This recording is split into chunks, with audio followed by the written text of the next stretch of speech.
Our friend Zach Gelb can be heard nationally on the Infinity Sports Network. He comes to us from the WFAN studios in New York City every Wednesday. He's on the Toyota of Hollywood hotline, and he is joining us now. Hello, Gelby. What's going on? It's good to be Solana these days, by the way. Very good to be Solana. He's on top of the world. He's got no correct takes. He told us in the first segment that white chocolate and milk chocolate are the same exact thing. And obviously, if you've ever had white chocolate, you know that they are not the same thing. They don't taste anything similar. But regardless. Are we talking Jason Williams? What are we talking about? What he was talking Jason Williams. I was talking actual talk. Because today happens to be National Sugar Cookie Day. Let me tell you, there is never a day that this show misses. And also, I'm surprised by how many days that we have. But the reason why I said it's a good day to be Solana, I saw online today that his fiance is the CEO. So, like, Solana found the sugar mama. Nice for him. She's the CEO? What is she a CEO of? She is the CEO of her own business. She's starting a business, and she's the CEO. It's just what I called her. But yeah. Oh. Right. Congratulations. Well, I'm the CEO of this show. Congratulate me, Gelb. Well, I don't know. There's a pecking order now. I heard you on the Stu Gotts. You're starting to push yourself right out the door, is what I was told. Maybe I'm the CEO of that show. I'm the CEO of something. The CEO of great food. Let's be real. You are the food guy in radio. I am the food guy in radio. You never know what you're going to get on this show. Let me jump into heat, though. I'm going to jump into the heat so that we don't waste all your time. Because Monday they got Norman Powell. And that felt like a very good acquisition to me. And I know you're high on the Knicks, and a lot of people are high on the Knicks because the East is seemingly weak next season. But where do you think the Heat are with Tyler Hero and Norman Powell in your backcourt? And you've still got Bam, and maybe Andrew Wiggins turns out to be better than he was last season. You've got Khalil Ware. Like, all of a sudden, this addition of Norman Powell, which seems like a subtle addition at best, to me, gives me a lot of hope for the Heat next season. Yeah, it was nice of Pat Riley. I saw I was at a Bruce Springsteen concert to get moving and grooving and shaking and start getting some talent actually back to South Beach, which was nice. So I'm for the Norman Powell move, and also little motivation there. I don't think they got a new contract done yet. If they did, maybe I missed it, but some motivation for him. I think this is another good player who kind of fits the Heat culture and is gritty, and it does improve the Miami Heat for this upcoming season from where they are. But it kind of keeps them in that spot of they could be good. They're not very good. They're not great. They're not elite. But as you said, the East is open. So this kind of is a move that gives them a chance to move out of the play-in tournament and maybe in to that 6 or 5 seed spot in the Eastern Conference. Hawk, you were out last week, but Gelb came on, and we did have a bit of a back and forth regarding Pat Riley. Yeah, his lack of, I don't know about that. His lack of, Gelb got so upset, he called me Little Solana at one point. All of a sudden. Gelby, I mean, all these New York Knicks too small. Hate what Pat Riley did to them. They'll never forget that. I have nothing against Pat Riley. I'm a big Pat Riley fan. I just think the time of the game has kind of passed them by, and Solana can't say that, so that's fine. Yeah. Hey, Gelb, check your facts. I faxed you over something. Go ahead and check it. Oh, that was a good job. That's another reference that's like 25 years ago. You know, were you even alive for that, Solana? I wasn't actually, but no joke. The fact that he was able to get Norman Powell, I'm not saying he's a superstar. Maybe should have been an all-star last year, and he didn't even give up, a rotation player. He gave up 2 guys who weren't going to sit court next year. If criminally maybe low. How does that happen? Like, where does that come from? What are the Utah Jazz doing? Like, what are people saying about this trade? Because I know nationally it's probably not the biggest move. It's not the sexiest move. But in reality, like, the Heat just got a really good starter coming off his best season on a playoff team for nothing. Yeah, I think it's just because maybe people are I'm not skeptical of Norman Powell. I think we know what he is at this stage of his career. But it's clear that the contract was an issue there and they wanted to get back something. But what did they get back? Like, when I read the return, I said, oh, Solana's going to be happy because this is a good pivot move, right? The water was about to go over Pat Riley's head. He was treading this offseason. It wasn't looking good. You don't get the big fish of Kevin Durant. And now guys like Tobin and Solana will say they never wanted Kevin Durant whatsoever, which we all knew that they actually did at the end of the day. And now you get Norman Powell. So it's a solid move. If you're a Heat fan, you put lipstick on the pig. That's what you ended up doing. I don't mean that in a negative way. It's more than that, though, isn't it? The Yeah. Miami Heat had a successful offseason. They had a better offseason than where it was. They gave up after no Durant. assets Yeah, and it's a got solid a offseason. starting guard, a good starting guard. How's that not a successful offseason? So when I say successful, I should be jumping up and down like a fat kid at a candy store. Norman Powell, I like. It's a good move. It was highway robbery by Pat and the Miami Heat. But does you look at the Heat and do you say to yourself, oh, this is a top 3 team in the Eastern Conference? Is this even a top 4 team in the Eastern Conference? I Are think they it a could be top 5 4 or team? 6. I think they could potentially be a top 4 team with all the injuries the other teams are facing, with what Boston's going through and Indy. I kind of feel like, I mean, this is obviously a chance for Orlando to show that their Detroit acquisition, too. like Detroit Atlanta. as well. But I kind of got feel like Miami could be a 4 seed in the East.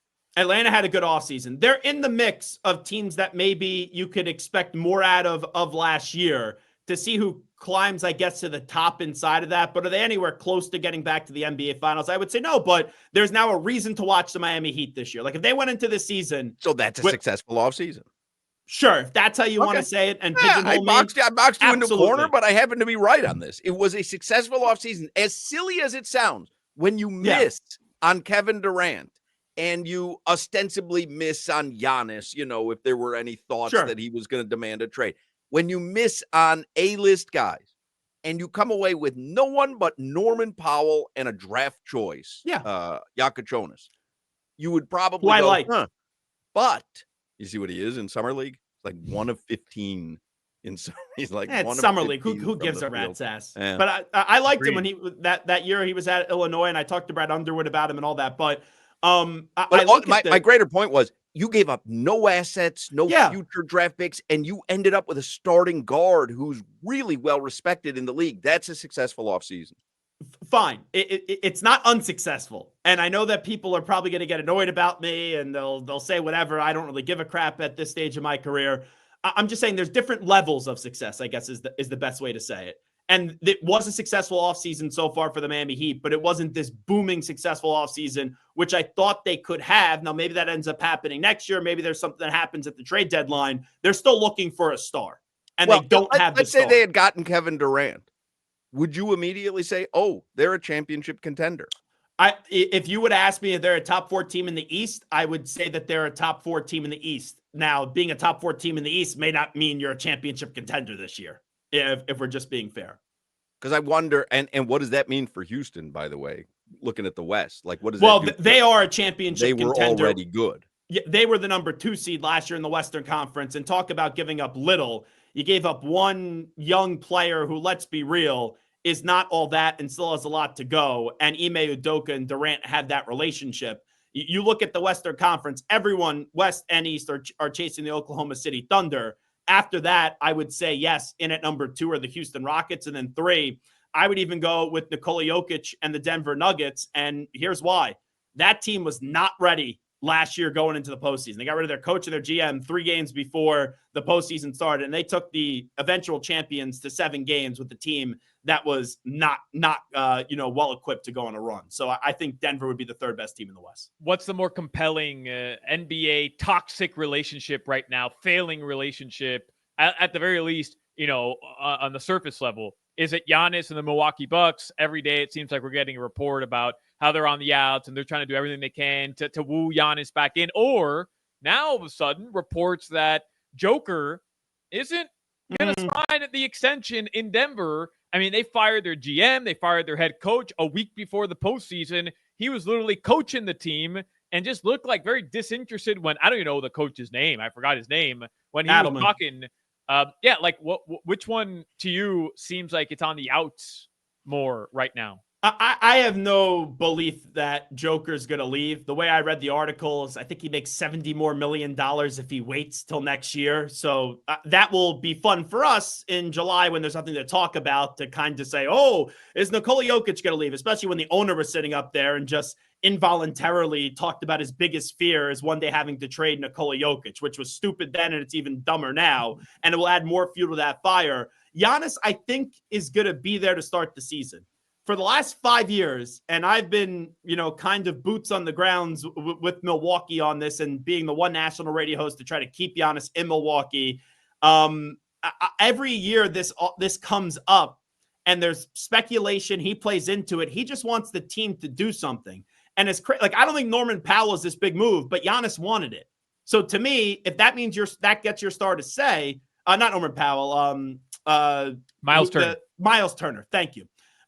If that gets him to stay, then that is a big move, even though Miles Turner isn't this great player in the NBA. I think Giannis is staying at least to start this season, and I think he'll be there through the deadline, and then we'll go through the song and dance this time again next year. And then you look at Nikola Jokic. I don't think he's leaving Denver anytime soon.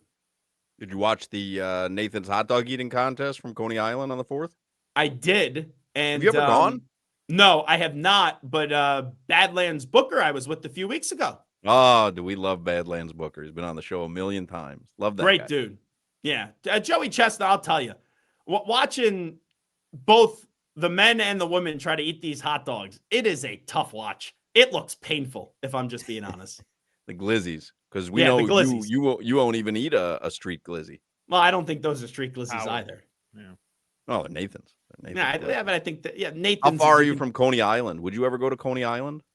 I was supposed to go like 5-6 years ago for a friend's birthday who's born on July 4th, but for whatever reason, we just never made it out there. You've never been to Coney Island? No. Wow. Because what is it? It's just almost like the Jersey Shore Boardwalk, like Ocean City Boardwalk. Literally the exact same thing. And they have Nathan's obviously, but then they have like some roller coasters and mini golf. Like it's got the same Cyclone. thing. Don't they have the Boardwalk. Cyclone at the Brooklyn Cyclones? Yeah. I've never been to a Brooklyn Cyclones game, which is surprising. I'm a New Yorker that went to Margate in the summer, and I'm going down there again this weekend just because my dad had so many friends from Philadelphia, and also, there's so many beaches on Long Island that I never felt like I needed to go on Long Island. Stephen Cookies in Margate. Not only Stephen Cookies, I'm getting fat this weekend. I've been so healthy this week. Oh, Thursday Stephen Cookies, Friday Chef Vola's. Let's go. Get to the Ocean City Boardwalk and get yourself a little Manco and Manco pizza. Maybe a little bit too far for me. Get yourself some crab fries. Come on, do it upright. Get a funnel cake. Do it the right way. I will say, I think I love Instagram because of Mark Hochman's food photos that you constantly post. Today on Instagram, you got to see me watching an Indiana Fever game at noon. I did. I had a parlay working. I lost both legs of the parlay. When I think of the WNBA, I think of Mark Hochman. If they gave me more Wednesday noon games, they'd have a built-in fan because there's nothing else on. Move over, Matt Mervis. You're out. Caitlin Clark in. I thought you were going to say move over Matlock, which I normally be watching at noon on Wednesday because the Indiana Fever are here. Zach Gelb, the Infinity Sports Network, WFAN Studios in New York, and our friend. Have a great day. We appreciate it. We'll speak with you next week. You got it. Jimmy also doesn't look happy with me today. Jimmy looks miserable in this segment listening to me. Of course I do. Okay. I don't know. Jimmy, I just, every time I was speaking, it looked like he was taking off the headsets and wasn't happy with me. Had a little disdain for you, it did seem like. Yeah. That's fine. I love Jimmy. Honestly, Hochman, Crowder, Solana, push them out. This should be the Jimmy show. I love you too. Look at that. It came together at the end. Adorable. Like there was an issue and they got it all worked out. They squashed it at the end.